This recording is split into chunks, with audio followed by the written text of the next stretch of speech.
আমার বেস্টি যখন একজন সাইকো গার্লফ্রেন্ড। হ্যালো, তুমি রিয়ার ফটোতে কেন লাইক করছো? আরে ও তো তোমারই ফ্রেন্ড। তা বললিয়া ফটো পোস্ট করার 2 মিনিটের মধ্যে তোমার লাইক পড়ে গেছে গিয়া তার মধ্যে।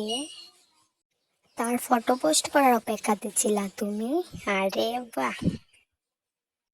আরে তো কি হইছে, তখন আমি এফবিতে অনলাইন আছিলাম আর ও তখনই ফটো পোস্ট করেছে। আরে তুই কেন দিবি লাইক? দেখো, ভদ্রভাবে কথা কইবা, কিন্তু আমি কিন্তু আজ পর্যন্ত তোমার লগে তুই তুই করিয়া কথা কইছি না। আচ্ছা আচ্ছা, চিল চিল, সরি বেবি সরি। তুমি এক্ষুনি এফবিতে যাও আর গিয়া লাইকটা উঠাইয়া হা হা রিয়াক্ট দাও। কিন্তু কোনো কিন্তু না। ও খারাপ পাইলে পাবে, তাতে তোমার কি? ও আমার ফ্রেন্ড, তোমার না। তুমি কিন্তু একদমই ঠিক করতেছো না। রিয়া কিন্তু শুধু আমারই খারাপ ভাববো।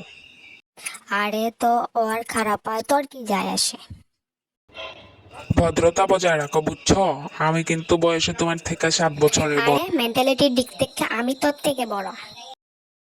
মেন্টালিটি? মেন্টাল মানুষের আবার কি এর মেন্টালিটি?